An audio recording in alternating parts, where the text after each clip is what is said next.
Hello friend, मैं शहनाज कासिम आपके लिए लेकर आई हूँ एक नई वीडियो। तो आप अगर हमारे चैनल पर नए हैं तो हमारे चैनल को सब्सक्राइब करें और बेल आइकन पर प्रेस करें ताकि आप कोई भी टॉपिक या वीडियो मिस ना कर पाएं। तो बात करेंगे, हमारा आज का टॉपिक है उर्दू ज़बान का आगाज़ और इर्तिका। इस उर्दू ज़ुबान से रिलेटेड कई सारे सवाल पूछे जाते हैं, तो वो सारे पेपरों में लगभग पूछे ही जाते हैं, छोटी क्लास हो या वो बड़ी क्लास हो, 4-5 सवाल जो है उर्दू से रिलेटेड हमारे आ ही जाते हैं। अब हम बात करेंगे इर्तिका के बारे में। ठीक है, अब हम इर्तिका के बारे में बात करेंगे। इर्तिका का मतलब भी आपको मालूम होना चाहिए कि इर्तिका कहते हैं किसी चीज का दर्जा ब दर्जा तरक्की होना, यानी स्टेप बाय स्टेप किसी भी भाषा का विकास होना, यानी कि डेवलपमेंट होना। तो ये खास बात है जो आपको याद रखनी है। अब हम जो है, उर्दू जबान एक मखलूत यानी मिली जुली जुबान है। उर्दू जबान कैसी जबान है? ये है मखलूत जबान। ठीक, आपको याद रखनी है कि उर्दू जबान कैसी जबान है? मखलूत जबान, यानी अलग अलग बोलियों, अलग अलग जुबानों से मिलकर बनी है। यानी इसकी बनावट में कई बोलियों और जुबानों ने हिस्सा लिया है। इसकी बनावट ने कई बोलियों में जुबानों ने हिस्सा लिया है। मुख्तलिफ कौमों की मुश्तरका तहजीब की अलंबरदार है ये, यानी ये किसी खास कौम की जुबान नहीं है, इसमें कई कौमों ने हिस्सा लिया है, इसीलिए इसे मिली जुली जुबान भी कहा जाता है और मिली जुली जुबान की अलंबरदार भी कहा जाता है। ये हकीकत है कि जो उर्दू जुबान की शक्ल है, जो उर्दू जुबान की तरक्की है, वो ज्ञानचंद जैन का गालिबन कहना है, जो और अदीब हैं उनका भी यही कहना है। अगर मुसलमानों की आमद अगर हिंदुस्तान में ना हुई होती और मुसलमान हिंदुस्तान में ना आए होते, ये सारी बात जो है मुसलमानों की वजह है, ये जो हमारे हिंदुस्तान में उर्दू जबान का आगाज हुआ। अब हम बात करते हैं यहाँ पर जो ज़बाने जदीद थी, जो ज़बाने जदीद मॉडर्न ज़माने वजूद में आई, तो उसकी तरक्की होने में कुछ वक्त ज़्यादा लगा, लेकिन ये बात हकीकी है कि उर्दू ज़बान मुसलमानों की आमद से ही आई है। ठीक, हिंदुस्तान में वजूद में आई और मुसलमानों ने इसकी तरक्की में खास किरदार निभाया है, यानी इसकी बनावट में कई बोलियों ने हिस्सा लिया है। हिंदुस्तान आए, खास तौर पर हम यहीं से देखते हैं कि जब मुसलमान हिंदुस्तान में आ रहे थे तब यहाँ पर प्राकृत जबान बोली जाती थी। अब प्राकृत जबान क्या है? प्राकृत जबान कहते हैं हम कुदरती जबान को। इसे कहते हैं कुदरती जबान को। उन जमाने में बोली जा रही थी वह बोलियां जो आम लोगों के बीच राइज थी। राइज का मतलब है इस्तेमाल में थी, जो आम लोगों के बीच इस्तेमाल में थी, क्योंकि संस्कृत जो है वह आला तबके की जबान बनकर रह गई थी। तो संस्कृत की जो बिगड़ी हुई शक्लें हैं, संस्कृत की जो बिगड़ी हुई शक्लें हैं, ये लोगों के बीच जो बोलियां पैदा हुई थी, जो संस्कृत की बिगड़ी हुई शक्लें प्राकृत यानी कुदरती जबान कहलाई, यानी कि नेचुरल जबान कहलाई। जब मुसलमान यहाँ पर आए तो अलग अलग प्राकृत और जुबानें बोली जाती थी, और यही वजह बनी है आने वाले वक्त में जदीद जुबानों और पैदाइश की तरक्की की। उर्दू भी उन्हीं जबान में से एक है। ठीक है, अब हम आगे चलते हैं, इसको स्किप कर दें। हाँ, पेज नंबर 2 पर चलते हैं हम। चूंकि संस्कृत आला तबके तक सिमट कर रह गई थी, उन प्राकृतों ने ही लोग चलकर मुख्तलिफ जुबानों की शक्लें इख्तियार की। उर्दू भी उन्हीं में से एक है। तो ये दुनिया की जबान का सबसे बड़ा खानदान है, क्योंकि पहले खानदान हुआ करते थे बोलियों के। अब एक और अहम बात, दुनिया की जुबानों के खानदान है। कुछ खानदानों में जुबानें बटी हुई थी। पहले जो था खानदान हुआ करते थे, ठीक, उनमें जुबानें जो थी बटी हुई थी, पहले जुबानें बट जाया करती थी। जो सबसे बड़ा खानदान है वो हिंद यूरोपी खानदान है। कौन सा खानदान है? हिंद यूरोपी। नोट करते जाना। हिंद यूरोपी खानदान की एक मशरकी शाख जो थी, वो ईस्टर्न जो ब्रांच है वह हिंद आर्याई कहलाई। कौन सी? हिंद आर्याई कहलाई।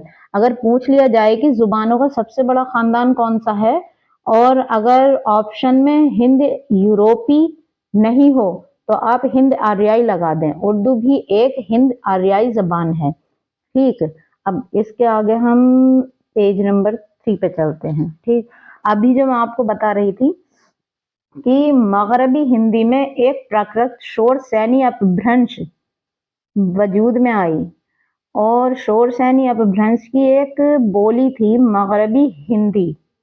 मगरबी हिंदी की 5 बोलियां हैं। अब मैं 5 तो आपको नहीं बता पाऊंगी, वीडियो बहुत लंबी हो जाएगी, इसलिए थोड़ी छोटी वीडियो में हम टॉपिक को क्लियर करते हैं। उसी में से एक बोली खड़ी बोली है। आज जो हम उर्दू और हिंदी जानते हैं वह वजूद में आई, और ये दोनों जुबानें आपस में क्या कहलाती हैं?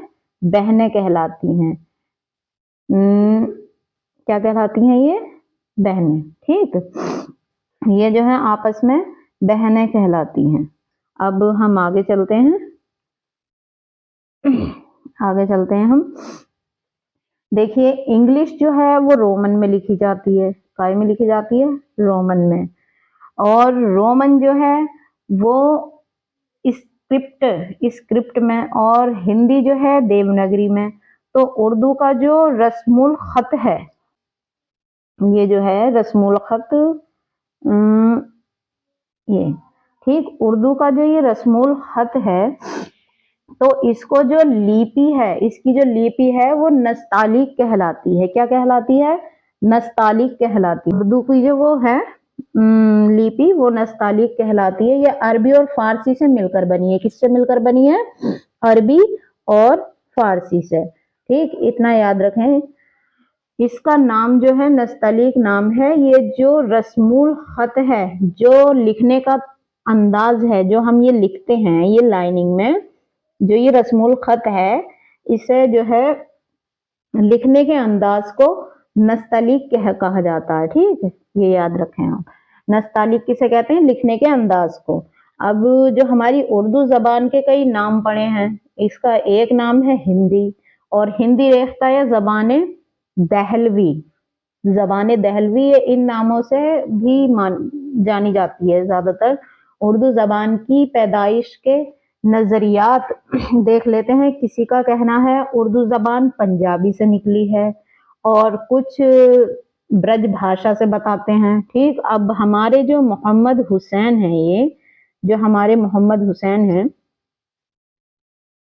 मोहम्मद हुसैन आजाद, तो उनका कॉल है कि उर्दू जबान ब्रज भाषा से निकली है। हर शख्स जानता है इस बात को कि उर्दू जबान ब्रज भाषा से निकली है। फिर हमारे आते हैं सुलेमान नदवी, ये नीचे आप देख सकते हैं। फिर हमारे आते हैं सुलेमान नदवी, का मानना है कि उर्दू जबान सिंधी जबान से निकली। उनका मानना क्या है कि उर्दू जबान जो है वो सिंधी जबान से निकली है। अब हम चलते हैं आगे। ठीक, पेज नंबर 5 पर महमूद शिरानी। ठीक, महमूद शिरानी का कहना है कि उर्दू जबान जो है वो पंजाबी से निकली है। ठीक, फिर नसीरुद्दीन आते हैं। हमारे नसीरुद्दीन हाशमी का ख्याल है कि उर्दू जबान जो है वो दक्कनी से निकली है। काय से निकली है? उर्दू जबान जो है वो दक्कनी से निकली है। उर्दू जबान जो है हमारी वो काय से निकली है? दक्कनी से। और मोहम्मद शिरानी ने बताया था पंजाबी से। ठीक, अब दक्कनी के बारे में एक बात याद रखें आप जी, ये दक्कनी जबान है, इसके बारे में आप एक बात याद रखें कि ये पूछी भी जा सकती है। दक्कनी जबान उर्दू की कदीम उर्दू की एक शक्ल है। असल में 1327 ईस्वी में, हाँ समथिंग 1327 ईस्वी में अलाउद्दीन खिलजी के बाद एक मोहम्मद तुगलक हैं, वो दिल्ली से दौलताबाद कैपिटल लेकर चले गए थे। दिल्ली से जब वह कई सारे लोग गए ना, तो दिल्ली से जो जबान थी, जो खड़ी बोली और उर्दू की शक्ल लेकर गए थे, तो वो गुजरात और उसके आसपास के इलाके, जैसे हैदराबाद है और सारे आसपास के इलाके थे, यहाँ सब जगह वे जबान फल फूलने लगी। लेकिन सारे बुजुर्ग अहले औलिया जो थे वापस लौट कर नहीं आए। तो उन लोगों ने जो था वहां पर उर्दू की तरक्की में अहम किरदार निभाया। और फिर बाद में जो था क्या हुआ, जो शुमाल में नॉर्थ इंडिया में जो उर्दू जबान पैदा हुई, उसके बाद उर्दू जबान ने तरक्की पाई। दक्कनी जबान में साउथ में बोली जाने वाली उर्दू में काफी सारी तब्दीलियां आ गई, लेकिन जो दक्कनी है वो कदीम उर्दू है, ये पुरानी उर्दू है, अलग से कोई जुबान नहीं है, याद रखें इस बात को। ठीक, अब हम आते हैं, अब इन सभी नजरियों में एक काबिल कबूल जिसको चैलेंज ही नहीं किया जा सकता है, जो निशानात के इल्म पर भी खरा उतरा है, वह ये है कि उर्दू जबान खड़ी बोली से निकली है। इसमें हरियाणवी और दूसरी जबानों के भी असरात हैं। ठीक, जो दूसरी जबानों के हैं वो असरात हैं। अब जो है इसकी पैदाइश कहाँ हुई, इसकी पैदाइश हम बताते हैं आपको। इसकी पैदाइश दिल्ली और इसके आसपास के इलाकों में, नवाहे दिल्ली में ये पैदा हुई। और ये नजरिया किसका है, ये नजरिया जो है मसूद हुसैन खान का है। और इसकी पैदाइश का वक्त जो है वह समथिंग 1206। ठीक, 1206 जब नोट कर लेना, 1206 जब मुसलमानों की सल्तनत कायम हो गई, उसके बाद का जमाना उर्दू की पैदाइश का जमाना है। उसके बाद का जमाना किसका है, उर्दू की पैदाइश का जमाना। अब हम फोर्ट विलियम कॉलेज, ये वीडियो बहुत लंबी हो जाएगी। ठीक, पेज नंबर 6 पर आते हैं हम, तो इस पर हम देखेंगे कि फोर्ट विलियम कॉलेज है, तो इसके ऊपर तो बहुत लंबी वीडियो बन जाएगी। तो इससे अगली वीडियो में हम आपको बताएंगे फोर्ट विलियम कॉलेज क्या है। लेकिन आप लोग ये सभी याद रखेंगे, ये सभी क्लासों के लिए थी वीडियो, चाहे वो बीए फर्स्ट ईयर हो, बीए सेकंड ईयर हो, या फिर बीए थर्ड ईयर हो, और कोई सा भी सेमेस्टर हो, या फिर 8th 9th 10th 11th कोई सी भी क्लास हो। अगर हमारे चैनल पर आप नए हैं तो हमारे चैनल को सब्सक्राइब करें, बेल आइकन को प्रेस कर लें, और ताकि आप कोई भी हमारी वीडियो मिस ना कर पाएं। और आपको हमारी वीडियो पसंद आई हो तो वीडियो को लाइक करें, शेयर करें और कमेंट करें। और अगर आपको किसी टॉपिक पर वीडियो चाहिए होगी तो आप कमेंट में हमें जो है अपनी राय बता सकते हैं, हम उसी पर आपको टॉपिक अच्छे से समझाने की कोशिश करेंगे। तब तक के लिए